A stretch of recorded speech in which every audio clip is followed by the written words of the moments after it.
Hello guys, welcome back to Cyber Experiments with Jay.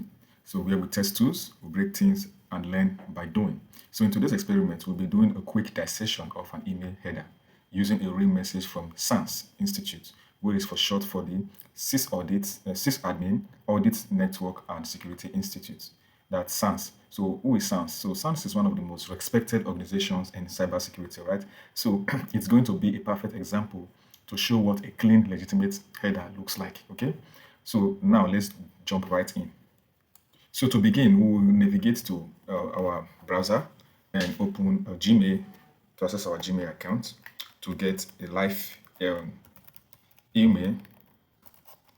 We get a live email from SANS. Okay.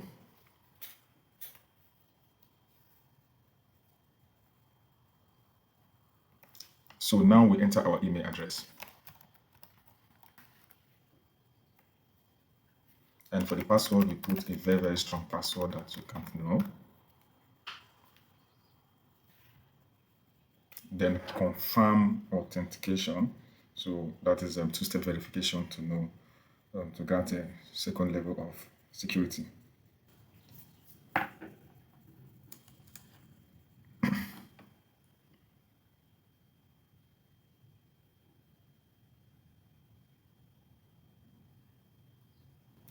So our box is up, so let's search for SANS. All right.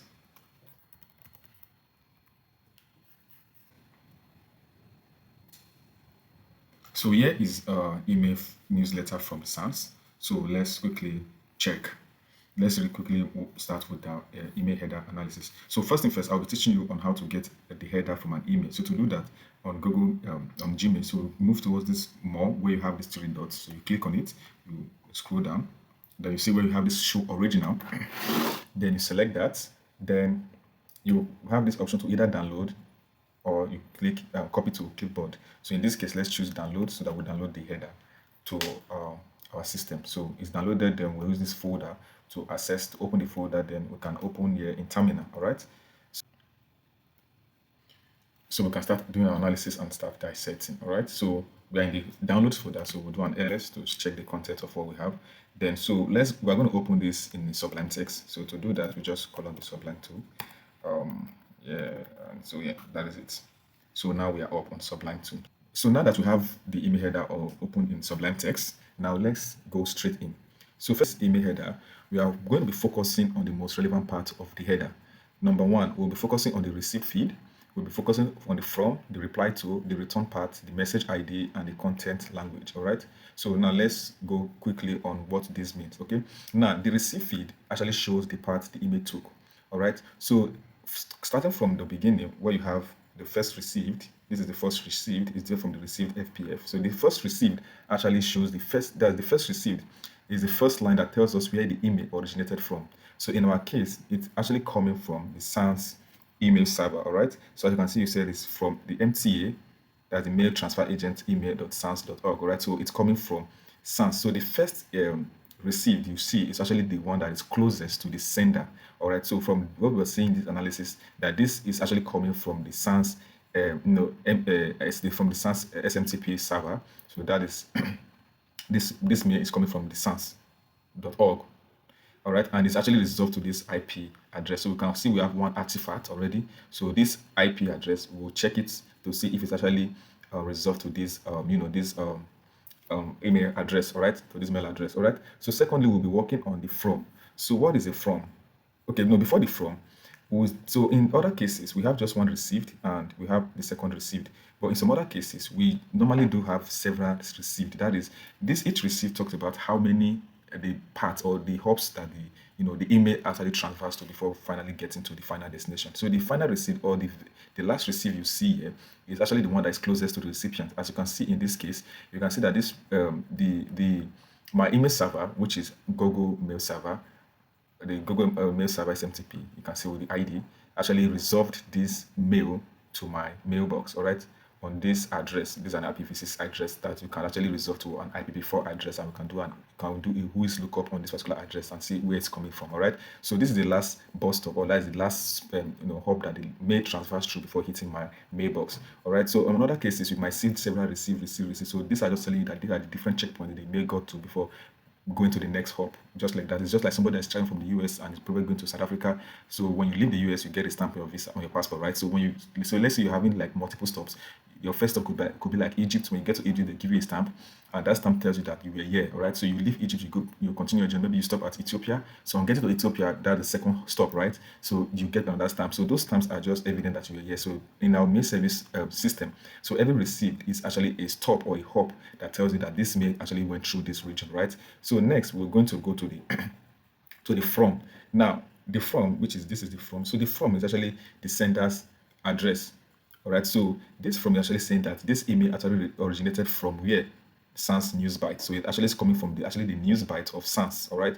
As you can see, it's at email.sans.org. So it's actually resolved to this email.sans.org and actually coming from the Sans news bytes. All right. So this is the region that it's coming from. That is coming from the Sans news byte. That's the newsletter region. Is actually sending this mail to me from sans.org. Okay. Now the reply to so let's go to the reply to. So the reply to what we have here is actually the address where replies are directed. So I got this mail. So if I wish to reply to this mail, it will be directed back to Sans Institute, all right, to this to these strings of characters, or let's say just the mail system that is resolved back to email.sans.org. So it is it is important to know that the from address is good, or is ideal to be always matched with the reply to address. All right. Now, the case whereby if an attacker spoof a legitimate email address, let's say an attacker was able to get hold of this news bytes system. So now, because the sender's address, which is sans, has been already altered or spoof, the reply to the attacker will always want to change the reply to be their own personal email address, so that everybody that's going to be replying to this mail will no longer be going to this mail address that is assigned to the email.sans.org. Instead, it will now be, let's say, attacker123 at gmail.com, because they don't really have a legitimate access to this particular reply to address. So that is one thing to watch out for on the reply to and for the from address. All right. So moving on, we go to the return part. All right. So the return part actually says that the return part is the address where bounce emails are sent. Understand? So it's a place where the bounce emails are sent. So it's actually used by mail server to handle delivery failures. All right. So the return part, let's get the return part. So this is the return part. So for this our case study, you can see that for every failed email that is going to be this for every failed email, it is going to be returned, or it's going to be returned back to this particular address. All right. And as you can see, it's still aligned with where it still aligns with the email.sans.org.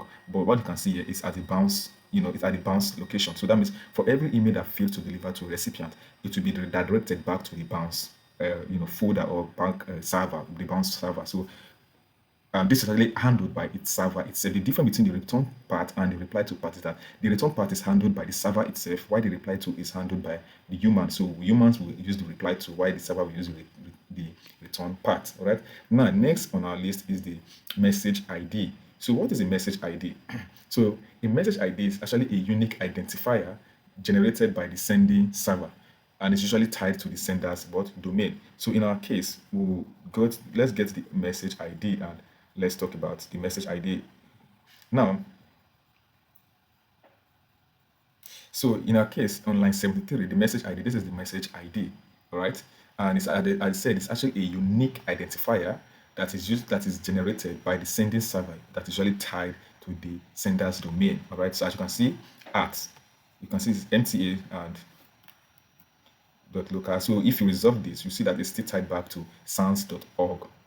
All right, so that's it. So the next thing to also watch out for is the content language. All right, so what is this content language? The content language specifies the linguistics or the language and region context intended by the sender. So in our case for sans, so it indicates that it is from the United States, right? So that means that the United States is in that it indicates that SANS is actually in the United States, so which also aligns with the geographical origin and operational base of SANS Institute. Okay, so any mismatch here could suggest spoofing or misinterpretation. So what that simply means is that since SANS is actually located in the United States, so we believe that every message generated from this particular industry should be tied to English, because that is what is recognized by the United States since they use English, right? So as the image is generated, the SANS SMTP server actually put a timestamp that, okay, this is the email encoding language that was generated in this particular mail in English. So that means if an attacker is trying to spoof, which is very, very rare, say an attacker is claiming to be in the United States while they are in Russia. So when they send the mail from their own box, it's going to be tied to their own IP block regional IP block of Russia, and not the United States. So that means that even when you receive the message in English, it's still important to check the content of the language content to see which language is with what language it was encoded in. Is it English or is it Russia? But in a normal case, it's going to be the region where the email originated from. All right. So in the case of an attacker, it will be in Russia and not in the United States English. So it's a one thing to always watch out for. Now, so moving on, let's go to authentication protocols. So before we interpret them, here are the few authentication protocols that we have. The first is called the SPF, which is for the sender policy framework. The second is DKIM, that means the domain keys identifier name. Then the last is DMARC, which is, I call it DMARC. So that's domain-based message authentication reporting and confirmers. Okay, so now what do this do? So now let's go to our authentication result. So under the authentication result, we can see the first one. We have DKIM, and it is passed for email.sans.org, and DKIM is also passed for salesforce.com. So these two addresses are, are tied to the DKIM. So what the DKIM actually does, he said the DKIM verifies that the message hasn't been tampered during transit. All right. So actually, the DKIM is telling us that this mail that actually left the Salesforce and through the email.sans.org was not tampered on its way. All right. So it was legitimately sent from SANS and delivered to me. Both checked past that. There was no it was not tampered with along the way. Now for SPF, you can see that SPF is also, marked pass. So what does the SPF do? So SPF actually says that so the SPF actually check if the sender server is authorized to send email for the domain. So that means for this particular email, it is actually authorized to send email for the domain. All right. So that means we got a pass here. Okay. So that means we have gotten two good pass for DKIM and SPF. Now for the last one, DMARC. What does DMARC do? So this is DMARC, and it also sets to what pass. So DMARC tells us that the receiving server how to handle. So the DMARC actually tells the receiving server how to handle the message. Okay. That if, let's say, for example, FPF or DKIM phase. So are we going to either reject, quarantine, or monitor the mail? So what are we going to do if either DKIM or FPF, if they should fail, what are we going to do? Are we going to allow? Are we going to reject? What are we going to do with the particular mail? So, but for this case, DMARC actually passed, and that is good sign. So we have our tier authentication passed for this particular mail header. So that is a very good this is a very good sign that this mail is actually looking legit. Okay.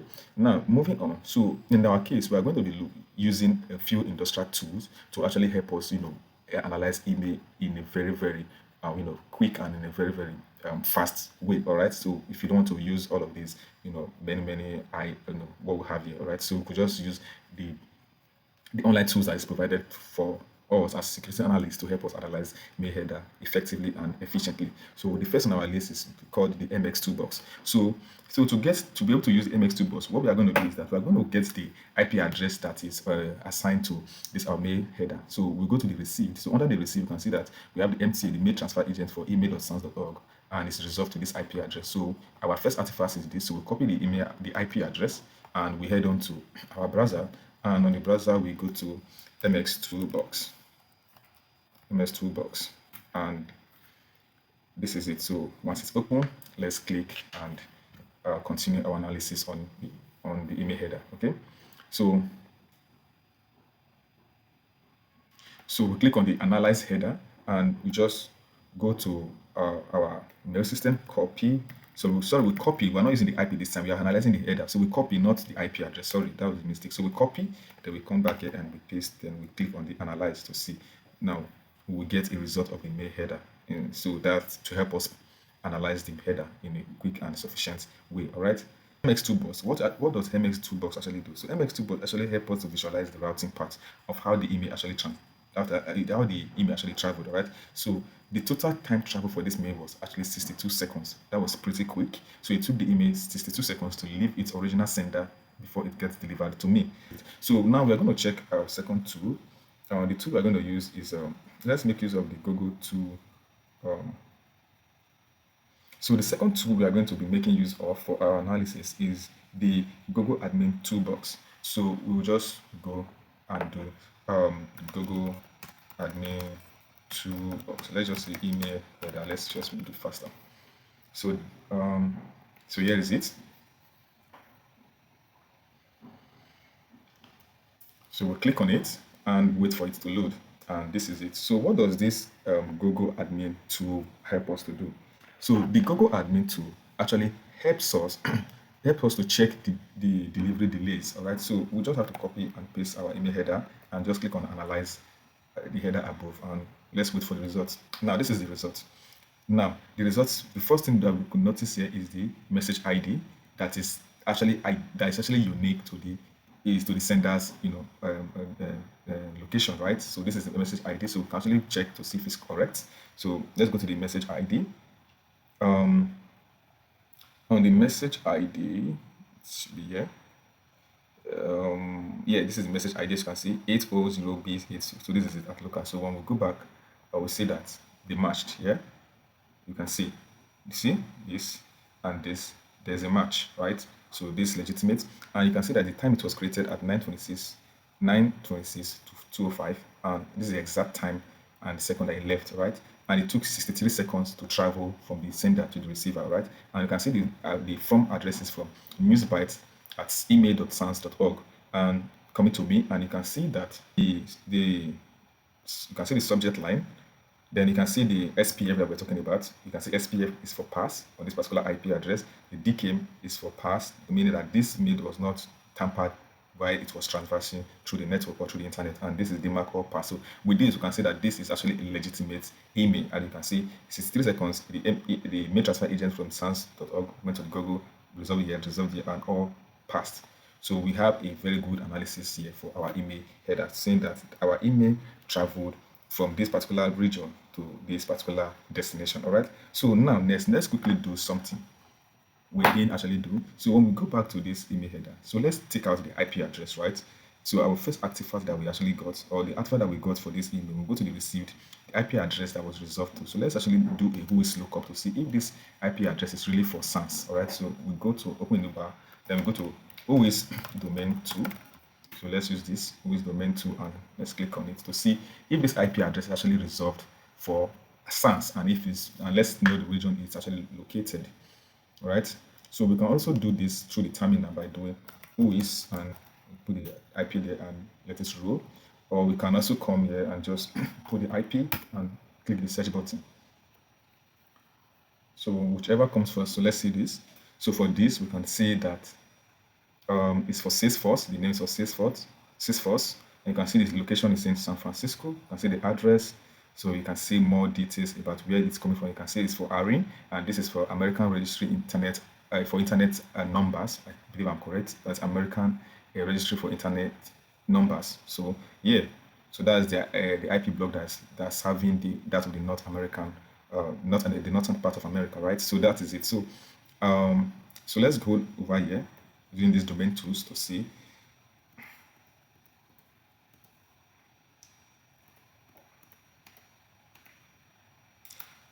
A robot.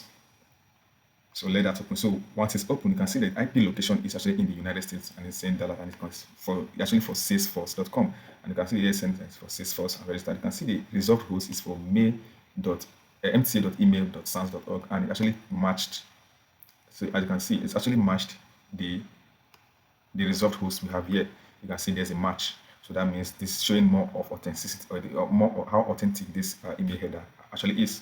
So What else? So who is server is for ARIN, as we said, the ARIN, the American Registry for Internet Numbers. All right. So that is the number. So we can say that this may actually originated from the United States, right? It actually originated from the United States, and yeah. So this is the IP address that is resolved to. You can see that it's for SANS, and yeah. So that's a quicker, or that's a better way to understand email header and to know if an email is actually, if an email is actually malicious or legit. All right. So now, from our findings, we can say that the image that we just analyzed, and the image that we just analyzed actually originated from a legitimate SANS server, right? So all sender feed points to the same domain.